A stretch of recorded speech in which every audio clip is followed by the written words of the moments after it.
You're stealing, right to jail. You're playing music too loud, right to jail, right away. You're driving too fast, jail. Slow, jail. You're charging too high prices for sweaters, glasses, you right to jail. You undercook fish, believe it or not, jail. You overcook chicken, also jail. Undercook, overcook. You make an appointment with the dentist and you don't show up, believe it or not, jail, right away. All right, is anyone else feeling like that? We're kind of feeling like COVID inmates. We're all within our own prisons. We're all being contained in our own environment. And sometimes it just feels like no matter what we do, we're going to go straight to jail. Does that cause a little bit of stress? I am feeling stressed. I feel like we are balancing, we had all these different spaces, all these different courts where we're juggling our balls, balancing our balls. There was some separation, so there was some removal from some of that, and now we're trying to juggle all of our balls in the same space and place without a whole lot of break or some of those natural releases from that. So I want to talk a little bit today about stress. I think it's an appropriate time. We've all been in some sort of stay-in-place orders for probably at least 2 weeks, and so we're all feeling stress in different types of stress than what we're used to. So what can we do in this kind of COVID chaos to bring some calm? How can we be the calm amidst this COVID chaos?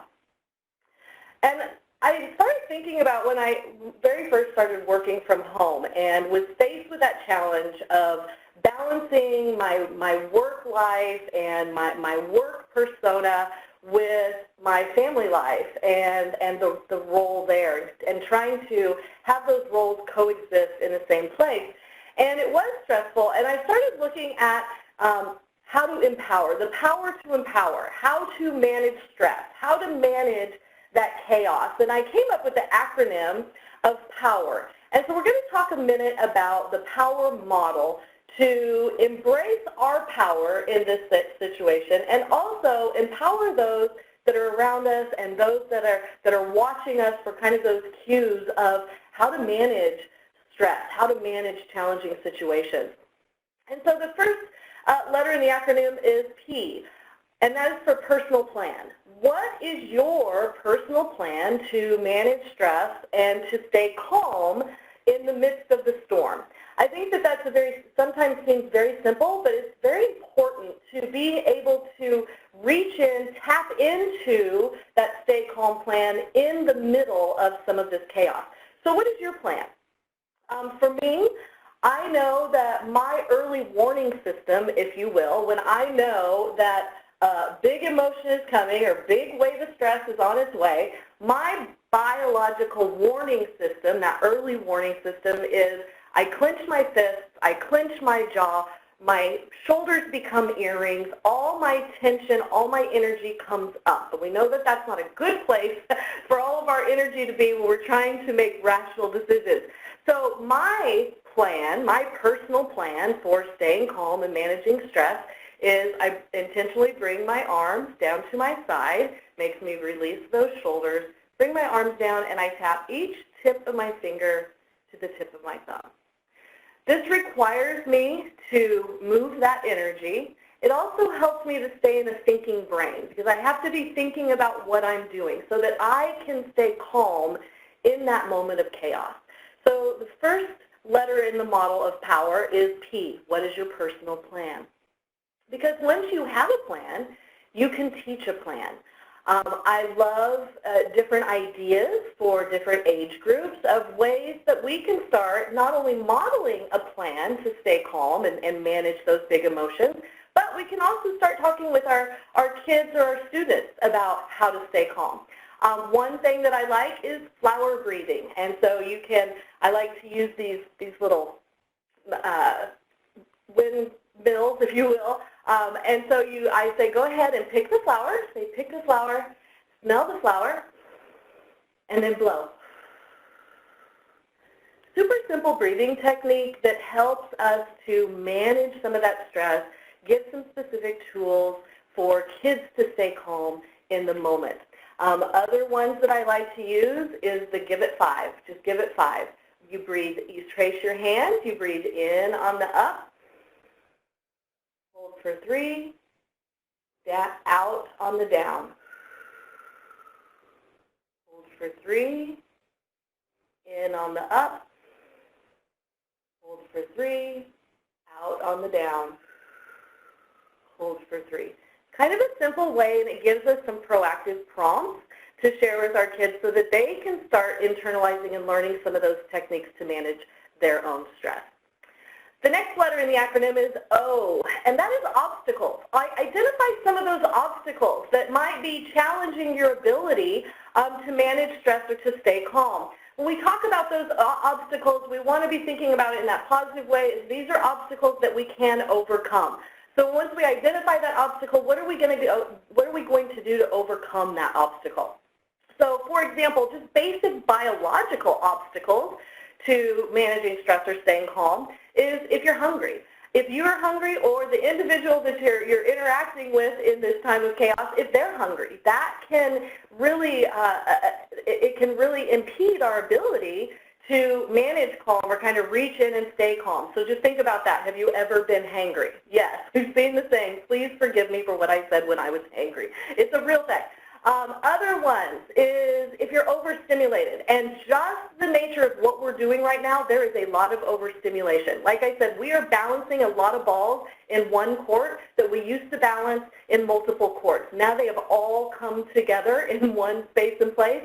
That can cause some overstimulation for us, but also for the kids or individuals that we may be living with during this time of COVID caution. So is there some overstimulation? Do we just need to take a minute and find some ways to overcome that obstacle of overstimulation? Also, this would be a great time if you're thinking about overstimulation and social media with your kids, because the next thing we're going to talk about is getting good sleep. Well, cell phones in the bedroom, devices in the bedroom really do impact the ability to get good sleep. This might be a good time when we're all under quarantine to quarantine those phones at night so we can get good sleep. We'll find that that will help us to better manage some of that stress and stay calm. We're not consuming so much of that social media, especially when we're trying to shut down and get that sleep that's really necessary for us to manage those big emotions. But then also identify your personal obstacles. Sometimes we call those triggers. Sometimes we call those buttons. What are some of those things that can take you from 0 to 60 instantly? Identify those and share them. Here in my own situation, we do have, we're multi-generational living right now. I have little people from 18 months old all the way up to 25 years old living at different, within under our roof. And I can tell you that is a big change. I am one that is very used to things being organized and put away. Clutter is that thing that makes me go from 0 to 60. But that's kind of challenging when you have an 18-month-old living in the house. And so we just sat down, had a quick family meeting, and talked about what are those things that are going really well and what are some of those things that maybe would help us to better coexist. And so I shared that the clutter is one of those things. I've identified it for myself, and just giving it voice is helpful. But we also then came up with a plan that everyone's going to take responsibility to at least get the counter cleaned off before they go to bed each night. So if everyone just does a quick sweep of the counter before they go to bed in the evening, it's really going to help us to be better at coexisting and managing some of those little things that might increase our stress levels that no one else really knows about. So take some time to identify those, some of those obstacles and create some ways to overcome those obstacles, because that really does promote some optimism. Really does kind of, even for me, helps me just to know that they're even trying, that they listened to what that was for me and that they're willing to try is really helpful and increases that overall optimism. The next letter is W, work.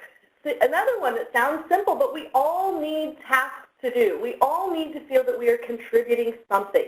So in the mornings, identify small tasks for everyone to do, chunk those things, and then also monitor progress towards accomplishing those tasks and have small celebrations. That really does release some of those happy hormones that we're going to talk about here in a minute, but some of that ability to achieve, that ability to accomplish. So build some of that in, because that helps you to be able to manage that stress and manage that chaos, reduce some of the crisis, and create calm. The next letter is E, encourage. And I like to add on to that encouragement, it's not only self-encouragement, but also being able to encourage those around you. And so what I'd like to add to that is encourage, exercise, and entertain, because they all kind of tie together. Those three things are going to help to increase those happy hormones, those 4 primary hormones that really help us to feel happy, to feel calm, to feel centered. And so you talk about endorphins, and we talk about serotonin, we talk about dopamine and oxytocin. Those 4 hormones, those 4 chemicals, the more we can increase that in the brain, especially during this time of kind of unknowing. None of us know what to expect from day to day, from hour to hour sometimes, which can be stressful. The more we can focus on increasing some of those happy hormones to balance out some of that stress is going to help us be better at managing some of those things. So encourage one another. Exercise. Go outside. They find that being out in the sun increases serotonin. Completing exercise, even just 10 minutes of a brisk walk outside, is going to release some of those endorphins. Doing it together helps you to bond, which increases or gives that burst of oxytocin, and create a little competition within it, and it releases dopamine. So just by going out and doing a 10-minute walk. Also, laugh. Laughter releases those endorphins, releases some of that oxytocin, some of that bonding, that positivity. Sometimes we just have to laugh.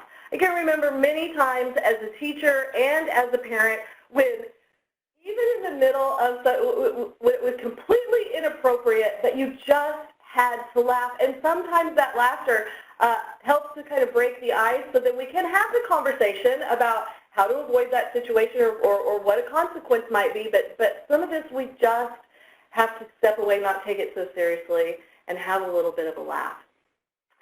I also saw the idea of a positivity treasure chest, and I really like that idea too. Find some of those things, help your child to pull together some of those things that might have attached happy memories, might have something that just makes them smile, might be their favorite thing, might be a smell that brings back a happy memory, might be a picture that you take together. You might go out and do a nature walk and take some pictures of the things that you find, and you put those into that positivity treasure chest. And when someone starts to feel down, they can go back and relive some of those memories, and that also increases that serotonin and that oxytocin. So it provides some of that counterbalance to some of the stress hormone or the cortisol that can overcome us pretty quickly if we don't find ways to manage it.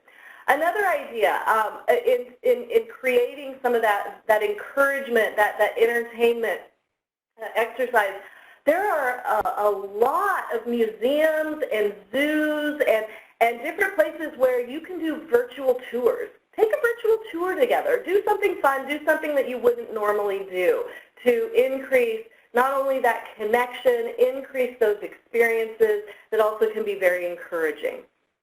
And then finally, being able to reflect. The final letter R, reflect.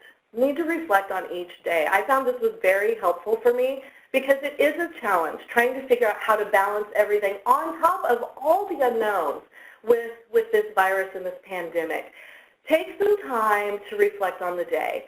I would always try and identify 2 ahas and 1 uh-oh. So 2 things that were really good or really inspiring, 2 things that I accomplished that day, 2 things that I might have learned that day, so 2 ahas, and then 1 uh-oh. What's something that I might want to do differently next time? Reflect on that and then be able to move on. Very early when I was working at home, my youngest was 3, and this one particular day, I can remember, she was extremely challenging. She was just a hot mess. And I was trying to get some things done, and I can remember I just kind of had a personal meltdown. I remember looking at her and saying, okay, you know what? There are not enough voice sound tools in the world for me to deal with you right now, so you and I both need a timeout. Take a stare. So that's what we both did. We took a stare. That was kind of our procedure in timeout, is they had to pick a stare on the staircase and sit down, and we'd set the timer. So we both took a stare. She's crying. I think I'm on the verge of crying. I set the 3-minute timer, and let me tell you, that is a very long 3 minutes. And I had to just sit there and calm down. Well, as I reflected on that, I kind of felt like a failure. And I can remember talking to a colleague later in the afternoon, and I shared with her, I'm like, yeah, I completely failed with Lainey today, because here's what I said to her. And she said, you know what, Steph, you need to forgive yourself and move on. So the final R, reflect, reconcile, and relax. We're going to make some mistakes through this. There's no doubt. But we need to be able to forgive ourselves, move on, and start over the next day. So hopefully these tips will help you to manage the stress so that you can be the calm in your space and place amidst this COVID chaos. It will end, so stay calm and carry on.